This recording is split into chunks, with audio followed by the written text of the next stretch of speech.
Okay, today's the day we're going to seed the Imperial Whitetail Clover plot. And this is what we got to get doing today before it rains. Heavy rain predicted tonight, tomorrow. Okay, the turkeys are gobbling off in the woods there. It's April 12th. We got to get our food plot planted today, our clover. Get the ground worked up. It's going to rain. Hasn't rained for quite a while. We're going to get a good rain this weekend. And looking at our soil sample report, our phosphorus is very low. Our potassium is right on the verge of low. Basically, it's very low, more very low than low. So we've got to bring that back online. Whitetail Institute would suggest that you plant at least 400 pounds of 6-24-24 on your clover, and that's if you don't have a soil sample.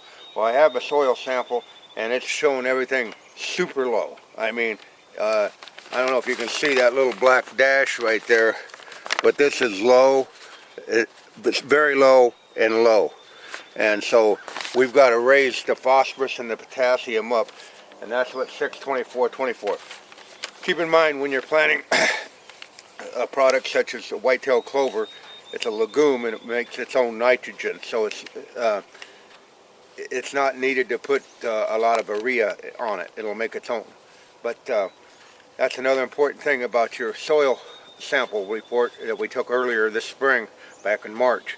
If you didn't have that, you wouldn't know. You'd look at that dirt and you couldn't tell that the phosphorus and potassium was that low. That's going to establish a root system. Without those two dynamics in it, you're not going to have a very good crop. You'll get germination and you'll get some growth, but it won't be what you really expect from such a fine product of Whitetail Institute's clover. Yeah, another thing I want to emphasize, each one of these bags are $25. There's $203 worth of fertilizer on there. Okay, you have your $200 for your fertilizer at $25 a bag, 400 pounds, that's 8 bags. You had your lime, which was $4 a bag. I don't know, we had 28 or 30, so 4 times, that's another $200 and some dollars. So you got about $420 in fertilizer and lime. And then you throw on your seed, and that's going to be another $100. So you have a solid $500. And then people ask me, why do you go with Whitetail Institute? Because when you're spending that kind of money to bring this ground online, I sure don't want to put an inferior product with a rock star celebrity bow hunter of today on front of the package. That doesn't do anything for the what do you say, the product, the end product that I want. And I'm not going to labor that much just to come up short. Now, like I said, there's no guarantee that Whitetail Institute product will grow. I mean, you might have a drought, who knows, a lot of things can happen. But I'm sure going to set out with the best product I can put in, because as you can see, $200 worth of fertilizer, over $200 worth of lime, and your time and your tillage equipment. I'm not going to fudge on putting any product on this property other than Whitetail Institute. They've done the research, and research equals results. But with that research, it costs money. So if you want a good product, don't be going and buying an inferior product because it's got some smiley face on the front package that's on TV on Saturday morning cartoon shows. Make sure you go with a sound product as Whitetail Institute offers. If you don't, you're just going to come up short, and then you're going to blame the whole food plot system because of an inferior product that you bought in the first place. So if you're going to spend $500-600 and the time, make sure you go with the best, Whitetail Institute. So without any further ado, I got to get to going. So we'll see you down in the field. We're going to plant this Whitetail Institute clover today. Now on the back of it, it's going to tell you the best way to plant it. And if you didn't have a soil sample, which we did, they'd like to have at least a 400 pounds of 624-24 per acre. And you know, you want to plant it in a 6.5 to 7.5 pH level. So if you didn't have it, you want 400 pounds of 624-24, and you need to have at least 2 tons of lime on an acre. Okay, now this 624-24, you have 6% nitrogen, 20% phosphate, and 24% potash. That covers between 5,000 and 10,000 square feet. Now I got to read this because I can't remember all these numbers. In 1 acre you have 43,560 square feet. So if each one of these bags will cover 10,000 square feet, that's approximately a quarter acre. There's 11,000 square feet in a quarter of an acre. There's 43,560 square feet in an acre. Now how are you going to determine that? If you have a measuring wheel, you go and measure it. It's length times width. Now, for 1,000 square feet, a 32 by 32 measurement would be 1,000 square feet. If you wanted to go 1 acre, it's 209 feet by 209 feet. That would be an acre of ground. Length times width. Whatever that comes out, that's the total square footage you have. It's pretty simple. Anyhow, a measuring wheel will let you know exactly how big your plots are. And they're pretty simple, pretty inexpensive. You buy one, it'll last you a lifetime. But you need one of these. And then another thing you're going to need is you're going to need a seeder. Just a second. You're going to need this kind of a seeder, a bag seeder. Earthway seeder is probably the best on the market. It's a nice nylon bag. It's real durable and lasts you a lifetime. Anyhow, because you can't, in this big spreader, if you try to spread it in the big spreader like this, if you try to put your seed in here, it's going to come out way too fast. Don't use this. Use this for your fertilizer and your lime, but do not use this for your seeding. This will give you a more regulated broadcast. This won't. You'll be out of seed the first time you turn it on. So don't use this to put your seed on, unless you've got oats or something and you got a whole bunch of area to seed with. But if you're go with an Earthway, crank it on spreader by hand, and you'll get a lot more regulated type of seed. Okay, I say this will cover approximately 10,000 feet, 11,000 square feet, or in a quarter of an acre. So you take that times 4, and that'll come up with your acre. So without any further ado, let's get it done. Remember, there's 43,560 square feet in an acre, and figure it with your measuring wheel.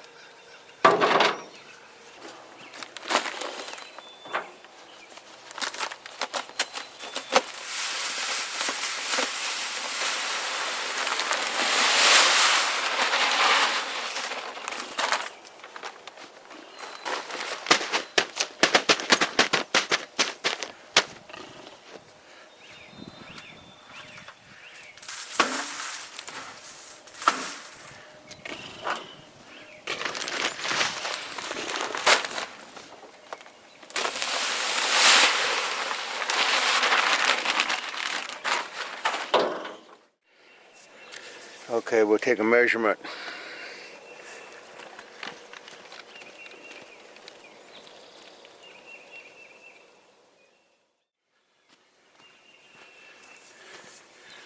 Okay, that was 310 feet long. Now let's go get the width.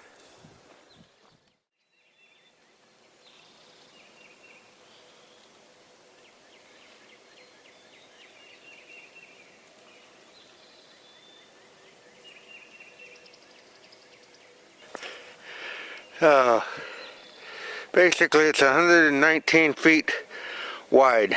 So you'd want to take that 119, basically 120 times a 3, I think it was, what was it, 310, something like that, 310. So roughly 100 by 300 be 30,000 square feet. So just a little less than an acre.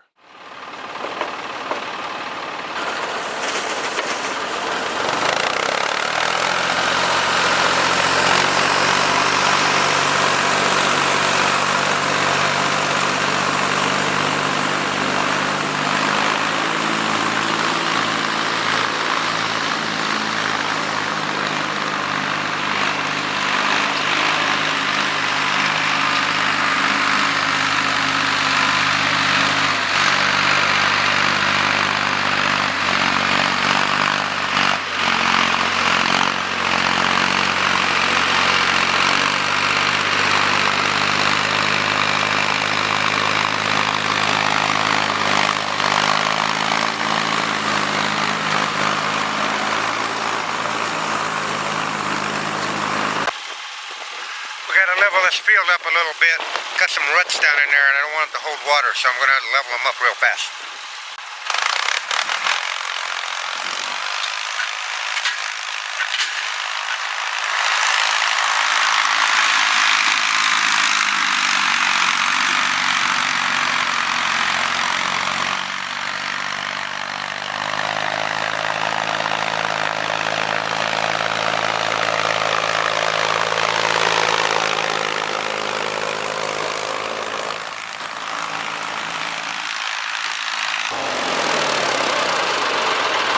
That's why you need to have a tractor. A four-wheeler ain't going to cut it. Now, you can spray with it, you may be able to mow with it, but on the initial groundbreaking, a four-wheeler is not going to get the job done. Yeah, it takes quite a bit of equipment. For you guys that don't have the equipment, you're going to battle an uphill battle. More equipment you got, the easier it is. Unfortunately, if you have to hire it done, it's going to cost you more money. So, you know, like I say, a four-wheeler is pretty much useless on getting a food plot established. And I'll take that to the bank any day.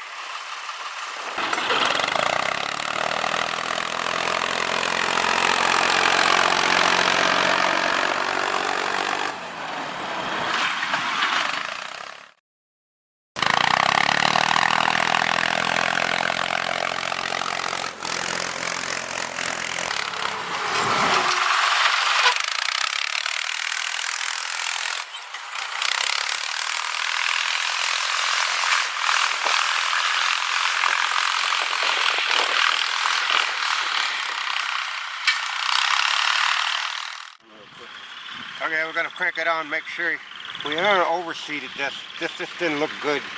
So, I'm going to set this on a small setting. Nice thing about it, that way you get more mileage out of your seed.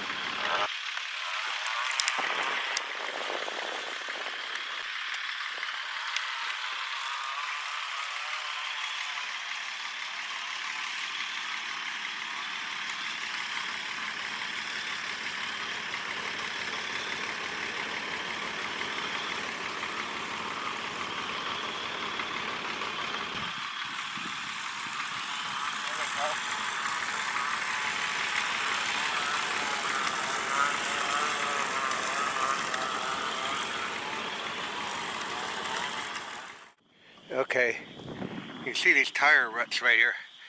These have all got to be taken out. If they're not taken out, they'll fill up with water and your seed will get drowned out in there. Oh, the only way you're going to be able to get that done is with that rake. Lucky it's not a big area, but it's big enough. Yeah, you're going to have to get them raked out. You got to get these ruts raked out, filled in.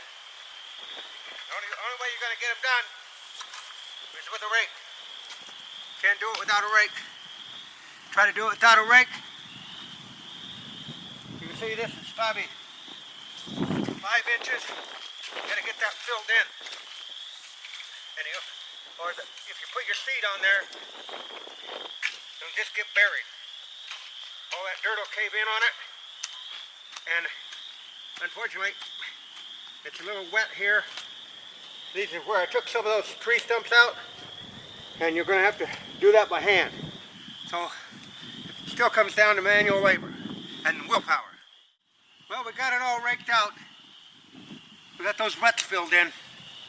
This is a pretty nice seed bed. We got a few roots sticking up out of there, but we can come back and cut them off the mattocks later on once it gets established. That's just a maintenance deal. Anyhow, that's what a plot ought to look like when you get ready to go. If you remember what it looked like when we started, all those trees and all that, a little soft out in the middle, holds moisture down here in the low ground. You're never going to get that out of there. You'd have to wait until August or something before that was dried out. And we ain't got that kind of time. It's supposed to rain maybe an inch, inch and a half tonight. And that's what we want. So we'll get the seed cranked on in here and let it go with that. Okay. Here's a real important tip, and it's contrary to life. A lot of people think more money's better. More sex? Oh, that's even better. I figured that'd wake you up out of the doldrums. But when you're seeding something, more is not always better. You'll end up having a inner city situation where you got too many people for too little sustainable life. If you put too many people, too many cows, too many chickens, too many hogs, too many anything other than too many dollars, which I never had a problem with. This bag is 18 pounds. 18 pounds. It'll plant up to 2 1/4 acres. We measured this out right at an acre. Here's where guys run into problems. I still got about a half a bag of seed in there. Be really tempting. Put it on heavier. Spread that peanut butter thicker. No. If you put it on heavier, it's just going to make the growth that much harder, and the plant's going to be under that much more stress competing for the nutrients it needs. Once you get it planted, it'll start growing its own. And the nice thing about it, with this color and coating on it, blue, you can see where you planted. Now, you got to keep in mind, and you got to be really mature enough not to turn that crank some more, because you might want to make it look blue out here. And if you did, it'd come on, but you'd have too much population. Same way of corn, same way of beans. You can only put so much population per acre. And they recommend, Whitetail Institute recommends 8 pounds per acre. And if you open this setting up to 1/8 of an inch, that'll put you about 8 pounds or more seed per acre. So I figure I put about 9 pounds on here. That's about half of what I dumped in here. And you got to stop. So I'm going to color pack this in, this top part. The other part I'm going to have to drag in with my makeshift harrow. So another tip from the non-typical Norwalkian. Too much, more is not always better.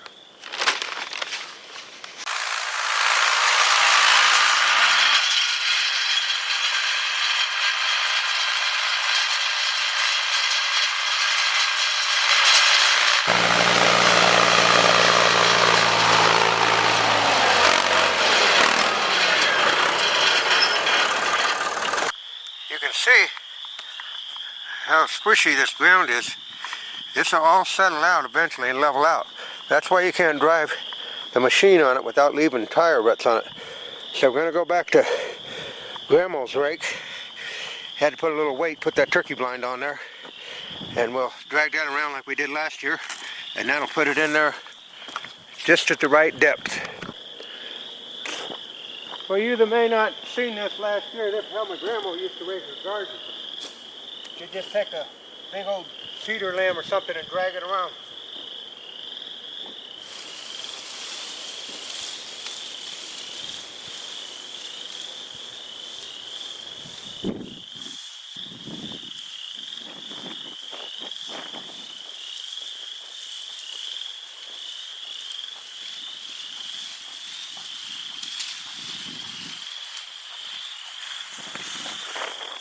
That just puts a little bit of dirt on top of that. Not much at all. Just a little drag. Well, you can see behind us, we got her done. Some essential things.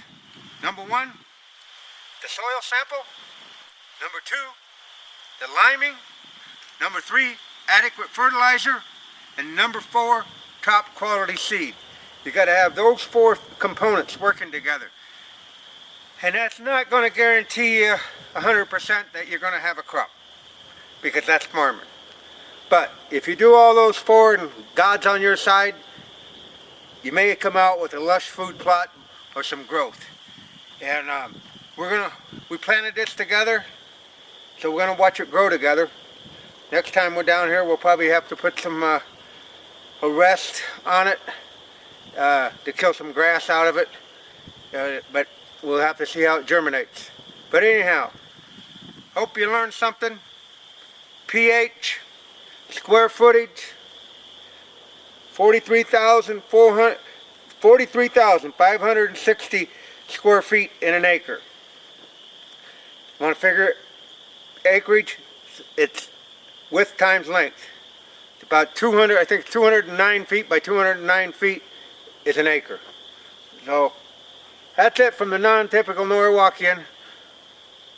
Now we got to have a helping hand from man up above. See you on down the trail. Okay, here was the final ingredient that we needed for the food plot. Rain. You know, we had everything man could do.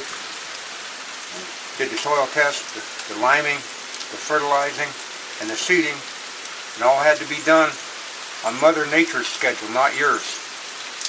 And now here it is raining. This is the first substantial rain we had, you know, since last June down here. And so follow me and let's go down and see if we can look at the food plot. I don't know if we can get across the creek.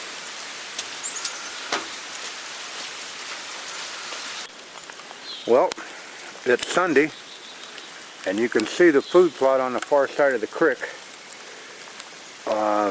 That's why it's really critical to get your seeding done when you have to get it done. You can't wait around and procrastinate. 24 hours ago it was 86 degrees over there in dry dirt. Now you're be up that creek without that paddle.